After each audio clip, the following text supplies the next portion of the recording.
Welcome to the Garage Gym Athlete Podcast, where we talk about fitness, health, and anything to help you become the most optimal human beings. Let's dive into it. All right, ladies and gentlemen, welcome to the Garage Gym Athlete Podcast. Jerred Moon here with Joe Courtney. What's up, Joe? Not much, man. What's going on with you?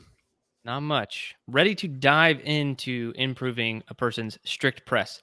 So we get this question a lot, especially if you've been training for a long period of time. The strict press.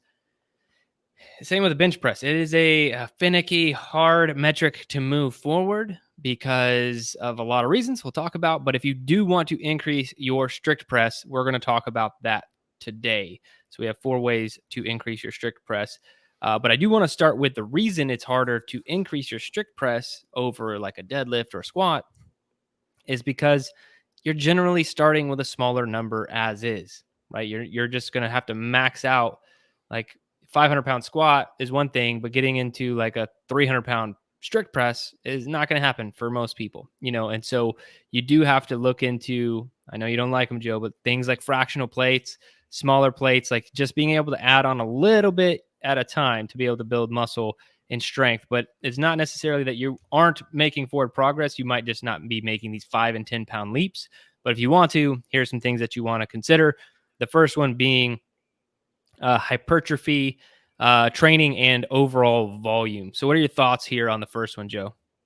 Well, I will say that 2.5s are the only, or strict press is the only time my 2.5s do get used. There you go. Because I know that every little bit of added weight and added volume help. And yeah, just adding any sort of volume extra to what you're doing, whether it's in a superset.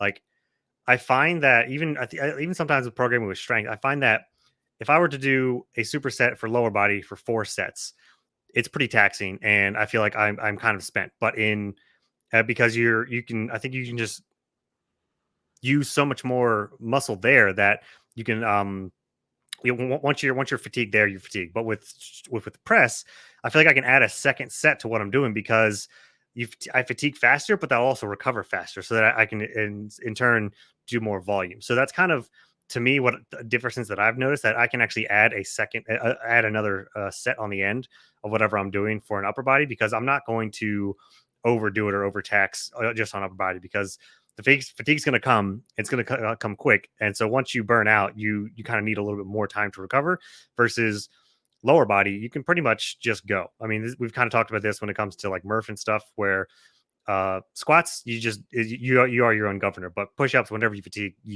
That's kind of it. Yeah, and I think one of the big problems, people, they program the strict press like they would the deadlift or the squat, back squat, front squat, whatever. And so that's the problem, is that they're just treating it like they're just throwing it into that kind of same strength work, when it responds a bit differently.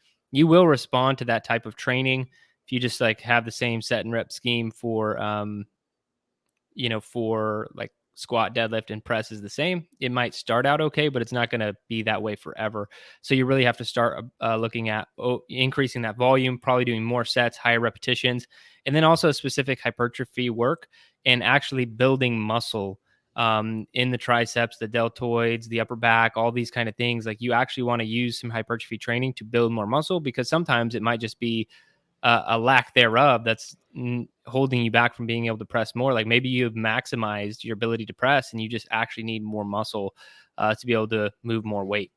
All right. So the second one I have is dynamic efforts. Do you have anything to say on this one?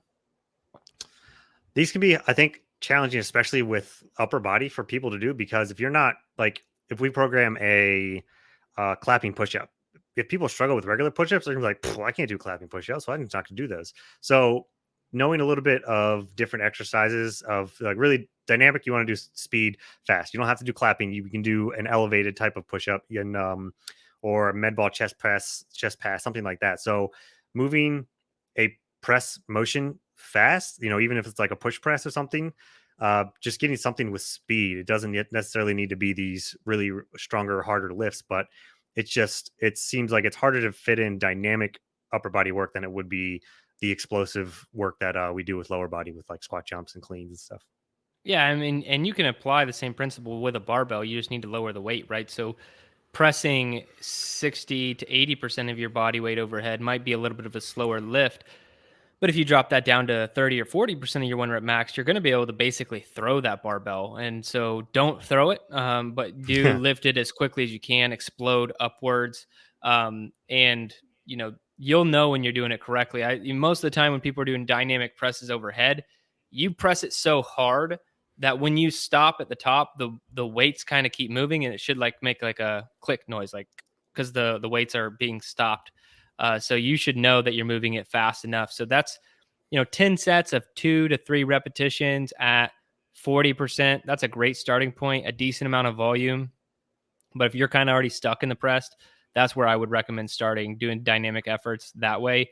And then, as Joe mentioned, you could do clapping push-ups, you could do wall ball shots, anything that's going to produce more force through speed is what we're looking for. That's why I say a wall ball shot, throwing that into the air, push-ups, dynamic efforts with a barbell, throwing something like, to be honest, anything like throwing a medicine ball behind you or up, anything like that. Kettlebell swings, another great option.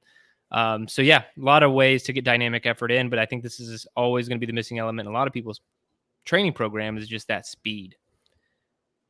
All right, next, unilateral movements. What do you think about that? What is a unilateral movement?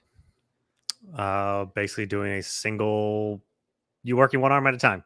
Yeah, Right. where you're not. It's breaking it down into a smaller pieces, and a lot of times you can identify certain imbalances or certain weaknesses because you're just removing one, in this case, one arm independently from the other.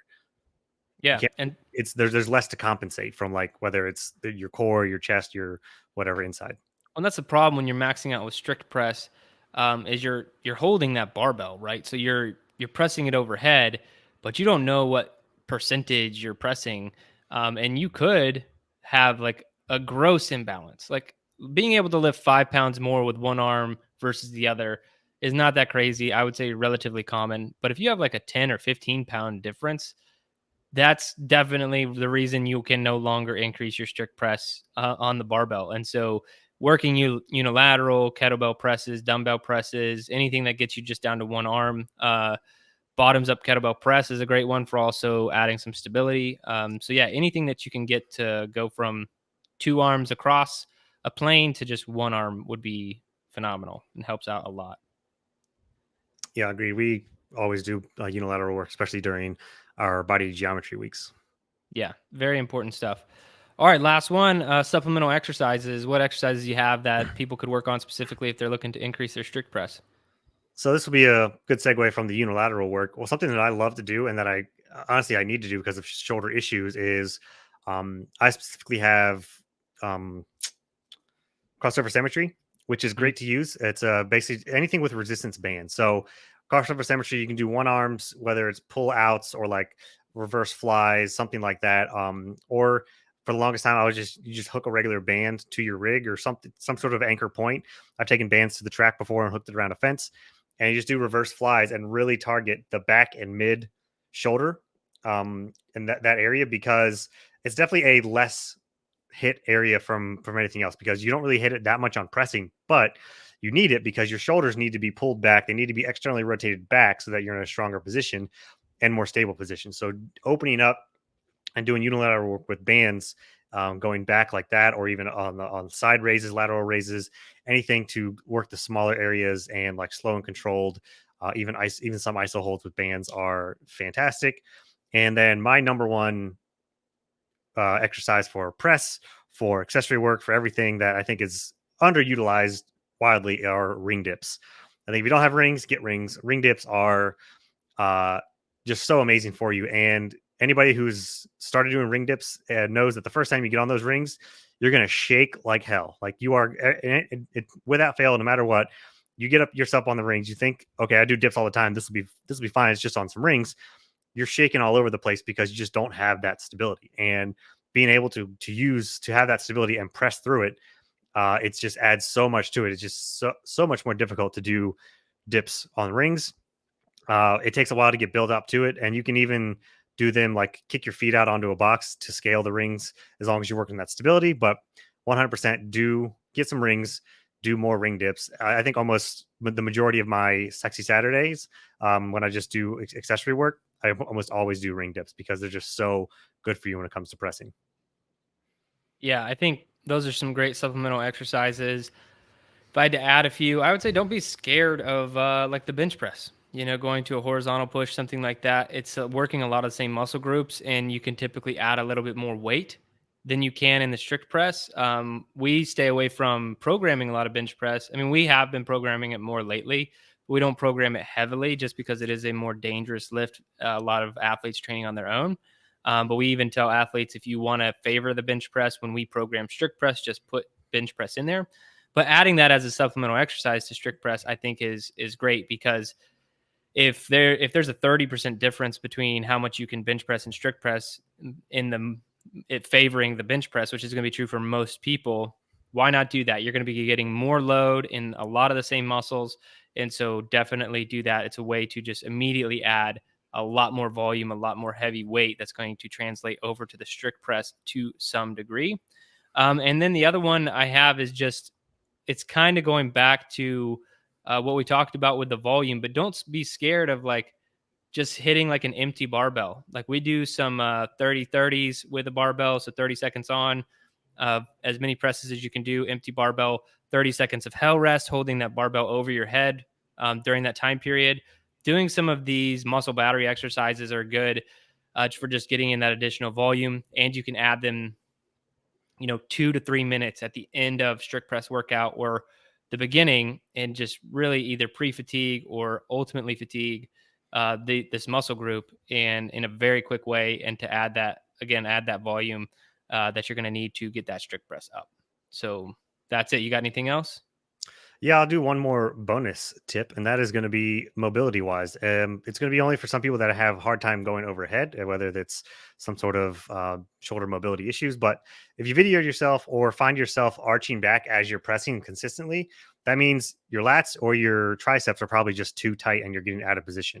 And if you're getting out of position, then you're not going to be as strong as you should be. So something to work into is smashing your lats or your triceps, opening up that area so that you can go straight overhead and you're not fighting resistance of your own muscles to press through. If your lats are too tight, then that's just more resistance that you're fighting. It's not even the weight that you're fighting. So smash those, open those up a little bit more, and you'll move much more fluidly, and you might even be able to lift heavier just by being a little bit more mobile. So for those that might have a little bit of mobility issues or just want a little bit more of a tip or an edge, open up those areas so that it's easier to go overhead.